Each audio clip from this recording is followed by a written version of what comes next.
Good evening students. நம்ம இப்போ பார்த்துக்கொண்டிருக்கிறது time பார்த்துக்கொண்டிருக்கோம் வேலை நேரம். அதில் வந்து டைப் 1, டைப் 2, டைப் 3, டைப் 4 பார்த்துட்டோம். இப்போ நம்ம டைப் 5 பார்க்க போகிறோம். இதோட நம்ம இதை ஸ்டாப் பண்ணுவோம். அடுத்த நாளைக்கு நம்ம வேறொரு டாபிக் கிளாஸில் படிப்போம். ஜென்ரல் நாலேஜ் கிளாஸ் உங்களுக்கு எல்லாருக்கும் ஓகேவா சொல்லி சொல்லுங்கள். இப்போ டைப் 5ல் வரக்கூடிய கேள்விகள் நம்மளும் பார்ப்போம். நான் உங்களுக்கு ஒரு எக்ஸசைஸ் இதிலேயே தாரேன். சில கணக்கு நான் உங்களுக்கு கேரிவன் செய்யுங்கன்னு சொல்லி அதை செஞ்சு நீங்கள் எனக்கு ஆன்சர் பண்ணுங்க. ஓகேவா? இப்ப இந்த கணக்கை பார்ப்போம். 6 ஆண்கள் ஒரு வேலையை நாளொன்றுக்கு 10 மணி நேரம் வேலை செய்து 24 நாட்களில் முடிப்பார்கள். 9 ஆண்கள் நாளொன்றுக்கு 8 மணி நேரம் வேலை செய்தால் எத்தனை நாளில் முடிப்பார்கள் என்றதுதான் இப்ப கேள்வி. இதுல என்ன சொல்லியிருக்காங்க? 6 ஆண்கள் ஒரு வேலையை நாளொன்றுக்கு 10 மணி நேரம் வேலை செய்து 24 நாள்ல முடிப்பாங்களாம். அதே வேலை 9 ஆண்கள் நாளொன்றுக்கு 8 மணி நேரம் வேலை எத்தனை நாள்? இப்ப நாளைத்தான் இந்த கேள்வியா கேட்டிருக்காங்க. Okay, right.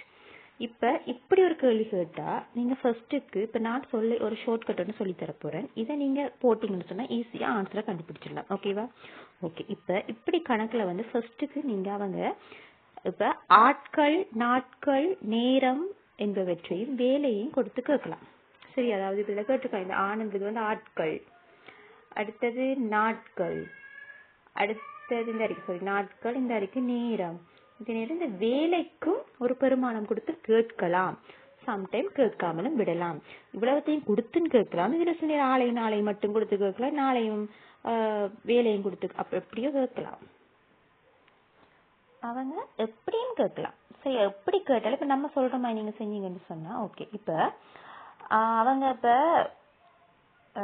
ஆட்கள், நாட்கள், நேரத்தை கொடுத்து அதை அவ்வளவத்தையும் பெருக்கணும். பெருக்கி வேலை கொடுத்தா அதை கீழே போட்டு பிரிக்கணும். ஓகே, இப்ப நான் சும்மா உங்களுக்கு எக்ஸாம்பிளுக்கு செஞ்சு காட்டுறேன். இப்ப ஆட்கள் ஒரு 10 ஆட்கள் தர எத்தனை நாள்? ஒரு 5 நாள் தராங்க. இத்தனை மணித்தியாலும் 3 மணித்தியாலும் தராங்க. இதுக்கு கீழே ஒரு 20 வேலை என்று சொல்லி தராங்க. இப்படித்தான் இதுல ஃபார்முலாவா இருக்கு.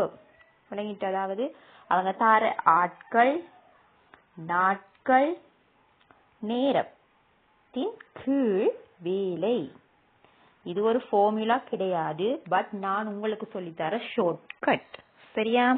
இப்படி மேக்ஸ்ல இப்படித்தான ஃபார்முலா இருக்குன்னா நீங்க யோசிக்க கூடாது. நான் உங்களுக்கு ஏற்கனவே சொல்லிக்க, நான் உங்களுக்கு சொல்லித்தரது ஷார்ட்கட் தான். சரியா? சரி, இப்படித்தான் போடும். அதாவது ஆட்கள், நாட்கள், நேரம் மறந்துடாங்க. ஆட்கள், நாட்கள், நேரத்தை பெருக்குங்க. வேலையை தந்தா கீழே போட்டு பிரிங்க. தந்தா தராட்டி அதை விட்டு கொடுத்து அர்த்தம் பண்ணி பெருக்கி போட்டு போறதா. சரியா? ரைட். இப்ப இந்த கணக்கு எப்படி செய்யறேன்னு பார்ப்போம்.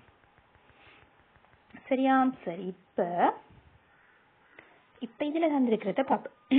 6 ஆண்களாக போடும். 6 தர 10 மணித்தியாலம் 10 மணி 24 நாட்கள் தந்திருக்காங்க. வேலை தந்திருக்காங்களா? வேலை தந்தா நம்ம அப்படி கீழே வேலையை போட்டுக்கலாம். வேலை தர நம்ம அதை போட தேவை. இப்படி போடும். இது ஒரு செக்ஷன்.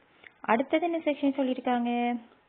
இன்னொரு செக்ஷன் இந்த இருக்கு, இன்னொன்று இருக்கு, அதையும் வாசிக்கணும். 9 ஆட்கள் தர 8 மணி நேரத்துக்கு எத்தனை நாள் என்றுதான் கேள்வி. அப்ப இது நாள் தரல, இதான் இப்ப கேள்வி. சரியா? ரைட். இப்படி தந்தா இதை இப்ப பக்கத்துல வரதுல போடுவோம். சரியா? பொறுங்க வாரனா அழிப்பா. இப்ப 6 தர 10 தர 24 ஈக்குவல் போட்டுட்டு அங்கே 9 தர 8 தர எக்ஸ் வரும். எக்ஸ் போடுவோம். அது வேல்யூ தெரியாதானே? இப்படி போட்டு இப்படி தந்தா இப்ப நம்ம இந்த எக்ஸ்ன்றது நாளைத்தான் நம்ம காணணும். இவங்களை வச்சுக்கிட்டு நம்ம ஒன்றும் செய்ய முடியாது. அப்ப இவங்களை நம்ம என்ன செய்யணும்? இந்த பெருக்கலுக்கு கீழே இவங்களை இங்க கொண்டு வரணும். கொண்டு வந்தா அந்த பெருக்கலுக்கு கீழே வந்தா என்னவா மாறும்? பிரித்தலா மாறும்ன்றது விதி. உங்களுக்கு அது தெரியும் தானே? இன்னொரு பெருக்கலுக்கு ஒரு பெருக்கல் வந்தால் அது பிரித்தலுக்கு கீழே தான் வரும். சரியா? இப்ப அப்படி வந்தா அந்த ஃபார்முலா அப்படி வரும். இப்ப இதுக்கு கீழே 9 தர 8 வரும். இப்ப இங்க சமன் எக்ஸ் வரும். சரியா? இங்க சமன் எக்ஸ் வரும். சரியா? இப்படிதான் வரும். இப்ப இப்படி வந்துச்சுன்னு சொன்னா இத நம்ம என்ன செய்யணும்?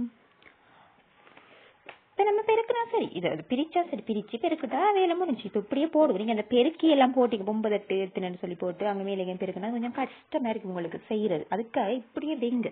இப்படி கணக்கு வர இப்படியே செய்யுங்க. இப்படியே செஞ்சு எப்படி வெட்டலாம்ன்றதை பாருங்க. ஃபர்ஸ்ட் என்ன 3 அளவு வெட்டலாம். 9 3 அளவு வெட்டினா 3 முறை வரும். 3 அளவு வெட்டணும். 9 எத்தனை 3 மூன்றால் வெட்டினா 3 முறை, 6ல் 2 முறை வரும். சரிதானே? பிறகு என்ன செய்யலாம்? 24 வெட்டலாம். 24 வந்து 3 வெட்டினா 8 திறமண்டு வரும். 24 இந்த 8 வெட்டினா 8 3 24 3 தரம் 2 வரும். சரியா? வெட்டினா சரியா? 24 8 3 தரம் 2 வரும். அது வெட்டியாச்சு. வெட்டினா இந்த அடிக்கிற 3 3 வெட்டுப்படும். இல்லைங்கிட்ட இந்த அடிக்கிற 3 3 வெட்டுப்படும். வெட்டுப்பட்டுச்சுன்னு சொன்னால் இந்த மேலுக்கு எத்தனை 2 10 10 2 எத்தனை வரும் 20. அப்போ விட என்ன 20 நாட்கள். இவ்வளவுதான். இவ்வளவுதாங்க கணக்கு. வேறு எதுவுமே கிடையாது. நான் உங்களுக்கு விளங்கணும்ன்றதுக்காக தான் இவ்வளவு டீப்பாக சொன்னேன். பட் கணக்கு இவ்வளவுதான். உங்களுக்கு விளங்கணும் என்ற ஒரு விஷயத்துக்காக தான் சொன்னேன். சரியா? விளங்கியாச்சா? இப்போ விளங்கிட்டு தானே? இப்போ இது இன்னொரு கணக்கு பார்ப்போம். சரியா? சரி, உங்களுக்கு இது விளங்கிட்டு தானே? சரி, நான் இதுக்கு இன்னொருக்கா விளங்கப்படுத்துறேன். சரியா? இப்போ இப்படி போட்டுட்டீங்க தானே, இன்னொரு தாரத வேல்யூ ஒன்றுக்கு தந்து அதை கேட்காங்கன்னு சொன்னால் அதில் இருக்கிற பெருக்களை கொண்டு நம்ம இருக்கிற இந்த 3 வேல்யூக்கு கீழே கொண்டு போட்டு பிரிக்கணும். ஏன்னா பெருக்கள் இதுக்குள்ள போட்டு பிரித்தலாக வரும். இப்போ இதை வந்து நம்ம 3ஆல் வெட்டினோம். 9 3 3 9 6 3 2 முறை வரும். இப்போ இந்த அழைக்கிற 8 24 விட 8 3 24 வரும். இந்த முனையும் வெட்டலாம். வெட்டினா மிஞ்சிருக்கிறது இந்த 10 2 10 2 20. அப்போ விட 20 நாட்கள். ஓகே, சரி. இந்த கணக்கு பாருங்க. 48 ஆண்கள் ஒரு வேலையை நாளொன்றுக்கு 7 மணி நேரம் வேலை செய்து 24 நாட்களை முடிப்பார்கள் எனில் 28 ஆண்கள் அதே வேலையை நாளொன்றுக்கு 8 மணி நேரம் வேலை செய்து இத்தனை நாளில் முடிப்பார். அவங்களை விட தரல ஓட்டுறதுக்கு நான் செஞ்சே காட்டுறேன். சரியா? இப்போ இது அதே சேம் டைப் தான். சரியா? இது இப்போ எப்படி செய்யலான்னு இப்போ உங்களுக்கு விளங்கிட்டு தான் இப்போ நான் செஞ்சு மட்டும் காட்டுறேன் பாருங்க. என்ன சொல்லிக்காங்க? ஆட்கள் 48, நாளொன்றுக்கு 7 மணி நேரம், எத்தனை நாள் 24 நாள். அடுத்தது அவங்களை காணாண்டோடைய சமணப்பட்டு கீழே காட்டுறேன் பாருங்க. 28 ஆட்கள், எத்தனை நாளொன்றுக்கு 8 மணி நேரம். என்னத்தை கேட்காங்க? 4 அப்போ எக்ஸ் தான் கேட்காங்க. இப்படி கிட்ட இந்த வழி என்ன சொன்ன இது கீழே கொண்டு போகணும். கொண்டு போனால் என்ன செய்யும்? பிரிபடும். இப்போ அது கீழே கொண்டு போவோம். சரியா? 24 கீழே எத்தனையே போடுவோம் நம்ம. இப்போ 28 தர 8 சமன் எக்ஸ் தான் இப்போ நம்ம காணணும். சரியா? இப்போ 28 7 வெட்டினா 4, 28 வந்து இந்த 7 வெட்டினோம்னு சொன்னால் 4ன்னு சொல்லி வரும். சரியா?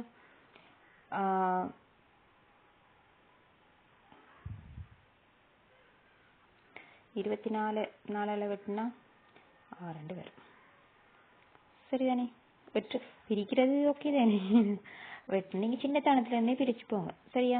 அப்புறம் இந்த 48 8 வெட்டுவோம். வெட்டினா 6 வரும். 8 48 6 வரும். அப்போ சரி, இப்போ கீழே எல்லாம் வெட்டியாச்சு. மேலுக்கு இந்த 6 மாதிரி தான் மிச்சம். இப்போ 6 6 எத்தனை வரும்? 36 விடும். சரியா? விளங்கிட்டா?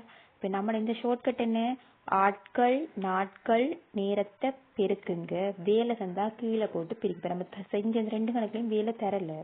வேலை தர கணக்கு வந்து பார்ப்போம். இப்போ இந்த இருக்கிற கணக்கு வந்து 7 பேர் ஒரு வேலையை 9 நேரம் வேலை செய்து 30 நாட்களில் முடிக்கின்றனர். அதே வேலையை 10 பேர் நாளொன்றுக்கு 7 மணி நேரம் வேலை செய்தால் எத்தனை நாட்களில் வேலையை முடிப்பார்கள் என்றது உங்களுக்கு ஹோம்வொர்க். நீங்கள் தான் இதை எனக்கு செஞ்சு அனுப்பணும். ஓகே, சரி. இந்த கணக்கு பார்ப்போம். 5 நபர்கள் 5 வேலைகளை 5 நாட்களில் செய்து முடிப்பார்கள். 50 நபர்கள் 50 வேலைகளை எத்தனை நாட்களில் செய்து முடிப்பார்கள். இப்போ இதை பாருங்க. இதில் வந்து வேலை வந்திருக்காங்க. இந்த 5 வேலை வந்துருக்கு. இது வரைக்கும் நான் பார்த்த வேலை தரல தானே. நான் என்ன சொன்னேன்னா ஆட்கள் 5 நாட்கள் 5. ஆனால் இங்கே வந்து இது என்ன தரல? நேரம் தரல. இங்கே நேரம் இல்லை. அப்போ ஆட்களும் நாட்களும் தான் தந்திருக்காங்க. வேலை தந்திருக்காங்க. வேலையை கீழே போடுவோம். Equal to. சரியா? அடுத்து என்ன தந்திருக்காங்க? அதே மாதிரி 50 நபர்கள். சரிதானே? 50 நபர்கள் எத்தனை நாளில் முடிப்பாங்கன்னு கேட்டிருக்காங்க. 50 வேலை அதுவும் தந்திருக்காங்க. நாள் தரல. இப்போ இந்த நாளை தான் இப்போ நம்ம காணும். சரியா? இப்போ நாளை பார்க்கணும். இப்போ நாளை காண்றேன்னு சொன்னா இப்போ சரிதானே? இப்போ வேலை தந்தபடியாக வேலை கீழே போட்டிருக்கோம். நாட்கள் என்னன்னு தான் அவங்க கேட்டிருக்காங்க. அப்போ அதுக்கு எக்ஸ் வந்து போட்டிருக்கோம். சரியா? இப்போ போட்டுட்டு இப்போ என்ன செய்யணும்? நம்ம இந்த எக்ஸ் தானே நம்ம காணணும். இப்போ எப்படின்ட்டு இருந்தால் இப்போ இந்த 50 வெட்டலாம். சரியா? வெட்டலாம் தானே? ரைட். வெட்டிட்டு இப்படி போடுவோம். என்ன தர எக்ஸ் இன்ட்டு 50 2 பேர் நீங்கள் ஒரேடியாகவும் வெட்டலாம். சரியா? இப்போ சாரி இப்போ 5 எல்லோ வரும். இப்போ 5 5 தர 50 கீழ் 50 தர எக்ஸ் தான் வரும் இங்கே. சரியா? சரி, இந்த 50 வெட்டுப்படும், 5 வெட்டுப்படும். இப்போ மிச்சம் பேலன்ஸ் 5. இப்போ விட 5 நாட்கள் வரும். எப்படி கேட்டாலும் நான் அப்படி கீழே 50 போட்டுட்டேன். எப்படி கேட்டாலும் நீங்கள் இந்த ஷார்ட்கட்டை வச்சு எது தராங்களோ வேலையை இருந்தால் கீழே போட்டு பிரிங்க, மற்ற எல்லாம் இருந்தால் போட்டு பெருக்குங்க. அங்காலையும் பெருக்கல் வந்தால் அதை இங்கே கொண்டு பிரிங்க. பெரு இங்கே வேலைக்கு கீழே 50 வந்து விடுது, மேலுக்கு 50 அதை அங்கே வச்சுட்டு வெட்டிடலாம். அது பிரச்சனை. ஓகேவா? ரைட்.